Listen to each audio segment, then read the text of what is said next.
Dicen que Tenochtitlán era tan hermosa que los conquistadores españoles no creyeron que fuera real. Pero, ¿cómo podía una ciudad construida en medio de un lago ofrecer jardines flotantes, agua perfumada y banquetes con manjares que ni en Europa se conocían, mientras, al mismo tiempo, miles de personas vivían bajo reglas estrictas y un trabajo agotador? La respuesta está en la vida secreta que pocas crónicas cuentan, y que hoy vamos a descubrir. Imagina una ciudad que brillaba al amanecer. El sol se reflejaba en los canales, las canoas se deslizaban silenciosas y el aire traía el aroma de flores exóticas cultivadas con esmero. En los palacios de la nobleza, los pisos estaban cubiertos con petates finamente tejidos, y los muros adornados con plumas y piedras preciosas. Mientras tanto, en los barrios populares, el día comenzaba mucho antes de que el sol tocara el horizonte. Pero, detengámonos un momento. ¿Cómo era realmente vivir en este lugar? ¿Dependía todo de en qué familia nacieras? Y, lo más intrigante, ¿por qué, a pesar del lujo visible, la vida podía ser tan dura para la mayoría? Tenochtitlán no era una ciudad cualquiera. Fundada alrededor del año 1325, se alzaba sobre islotes artificiales en el lago de Texcoco. Sus ingenieros habían creado calzadas elevadas, acueductos y un sistema de chinampas, huertos flotantes, que producían alimentos durante todo el año. Era un prodigio de organización urbana, calles limpias, mercados vibrantes y un sistema de leyes que no dejaba nada al azar. En la cúspide de la sociedad estaban el tlatoani y la nobleza, llamados pipiltin. Ellos disfrutaban de privilegios que hoy nos parecerían sacados de un cuento: baños de vapor privados, temazcales, con hierbas aromáticas, comida servida en vajillas de cerámica fina y ropa tejida con algodón de la más alta calidad, decorada con plumas de quetzal. Incluso tenían jardines exclusivos donde se cultivaban flores traídas desde tierras lejanas, solo para deleitar la vista y el olfato. Los banquetes de la élite eran todo un espectáculo. Se servían tamales rellenos con ingredientes poco comunes, como pavó con cacao, pescados de agua dulce y hasta insectos preparados de forma delicada. El chocolate, espeso y aromatizado con vainilla o chile, era una bebida reservada para los más poderosos. No era solo alimento, era un símbolo de estatus. Pero este esplendor tenía su contraparte. La mayoría de la población, los macehuales, vivían en casas modestas hechas de adobe y techo de palma. Su día comenzaba antes del amanecer, trabajando en el campo, cuidando chinampas o participando en obras públicas. Sus comidas eran más sencillas: tortillas de maíz, frijoles, calabaza, chía y, en ocasiones, algo de chile o pescado seco. El lujo no estaba en su mesa, sino en el orgullo de sostener a una ciudad que dependía de su esfuerzo. Lo más fascinante es que, a pesar de las diferencias, la ciudad funcionaba con una disciplina asombrosa. Las leyes regulaban desde el comercio en los mercados hasta la conducta personal. Había inspectores, los tianquispan tlayacaque, que vigilaban el buen comportamiento y la calidad de los productos. Y no solo era cuestión de orden, la reputación lo era todo. Un error, un incumplimiento, y podías perder no solo tu trabajo, sino el respeto de tu comunidad. Aquí surge la gran pregunta. ¿Cómo lograban los mexicas mantener ese equilibrio entre tanto lujo y tanto rigor?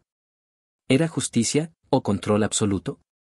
Las fuentes históricas, como las crónicas de Fray Bernardino de Sahagún, nos describen un mundo de contrastes. Por un lado, la nobleza vivía en residencias con patios interiores y muros pintados con escenas de hazañas pasadas. Por otro, los barrios estaban organizados en calpullis, unidades comunitarias donde todos tenían responsabilidades y debían cumplirlas sin excusa. La educación era un punto clave en este equilibrio social. Desde pequeños, los hijos de nobles y macehuales seguían caminos distintos. Los hijos de la élite asistían al Calmecac, donde aprendían historia, astronomía, religión y el arte de gobernar. Los hijos del pueblo iban al Telpochcali, donde se formaban para servir en labores comunitarias, en la agricultura o en la defensa militar. Pero no todo era tan rígido como parece. Había casos de macehuales que, gracias a su valor en la guerra o su habilidad en el comercio, ascendían socialmente. Claro, no era común, y cada ascenso era observado con lupa. El mercado de Tlatelolco era el gran punto de encuentro entre estas dos realidades. Allí se comerciaba de todo, desde frutas frescas y flores, hasta joyas de oro y armas finamente trabajadas. Un noble podía pasear observando mercancías exóticas, mientras un campesino negociaba por un par de mantas para el invierno. Era un lugar donde el lujo y la necesidad se miraban de frente. Y aquí, entre aromas, colores y voces, se escondía una de las claves de la vida en Tenochtitlán. El intercambio constante entre mundos tan distintos que, sin embargo, se necesitaban mutuamente. Pero no nos adelantemos. Porque detrás de estas escenas vibrantes había reglas que hoy nos parecerían asfixiantes y privilegios que muy pocos podían imaginar. Y es en esa tensión, entre lo que se podía y lo que no, donde se encuentra la verdadera vida secreta de Tenochtitlán. Ahora bien, ¿hasta qué punto este lujo dependía del sacrificio silencioso de la mayoría?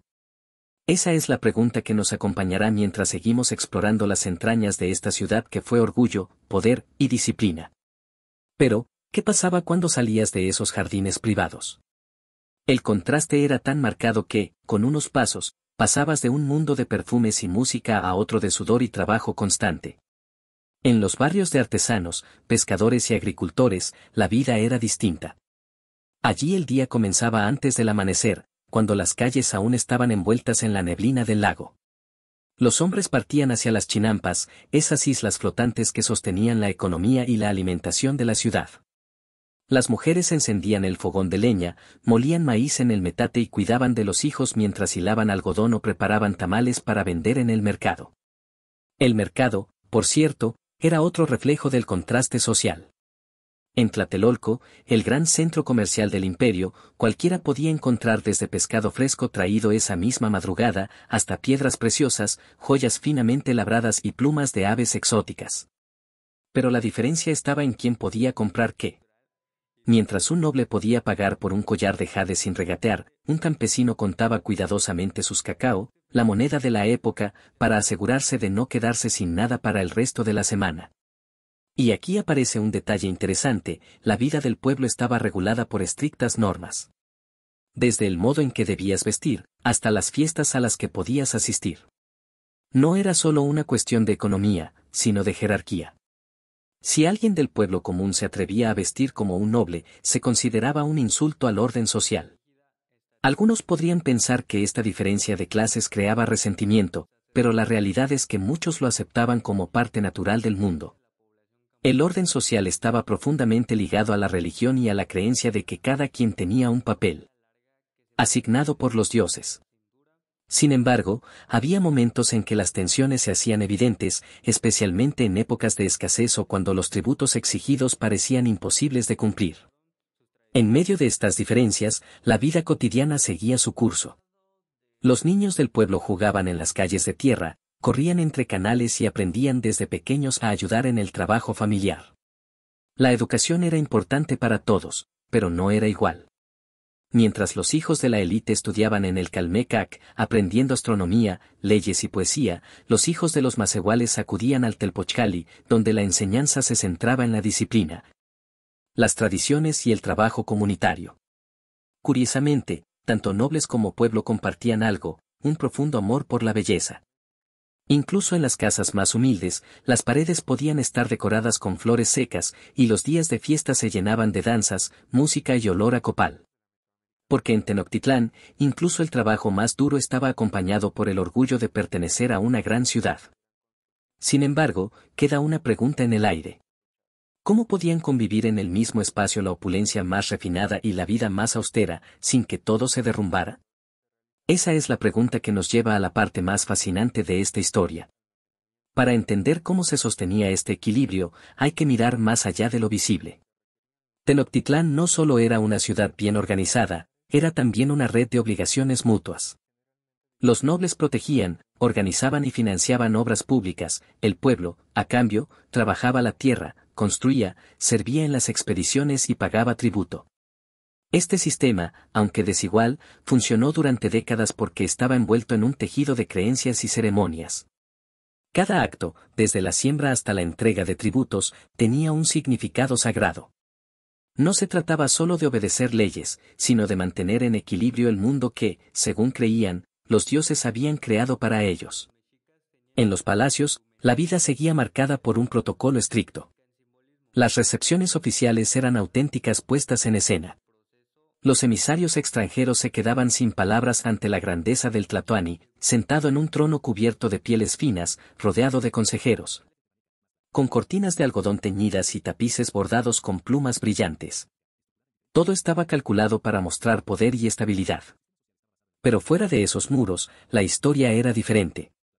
El pueblo no veía todos los lujos, pero sí sentía sus efectos. La construcción de grandes obras requería mano de obra y recursos, y eso significaba más horas de trabajo y más tributo. No todos estaban contentos, aunque pocos se atrevían a desafiar el orden establecido. Lo sorprendente es que, a pesar de las diferencias, Tenochtitlán era una ciudad vibrante, llena de vida. Los mercados rebosaban de voces y colores, los canales eran surcados por canoas que transportaban flores, frutas y artesanías. El lago reflejaba las montañas que rodeaban el valle, creando una vista que los viajeros describían como algo único en el mundo. Y es aquí donde regresa la pregunta inicial. ¿Cómo podía un lugar de tal lujo y belleza convivir con un sistema tan exigente para la mayoría? La respuesta no es simple. Quizá fue la fuerza de su organización, o tal vez la convicción compartida de que todo formaba parte de un orden mayor. Tal vez, como en tantas civilizaciones, la grandeza y la dureza eran dos caras de la misma moneda.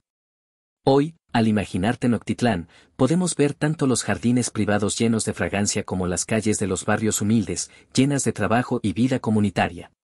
Podemos escuchar tanto la música refinada de los banquetes como el bullicio del mercado. Y entendemos que la vida secreta de esta ciudad no estaba escondida en un solo lugar, sino en la convivencia de mundos opuestos que, juntos, construyeron una de las ciudades más impresionantes de la historia.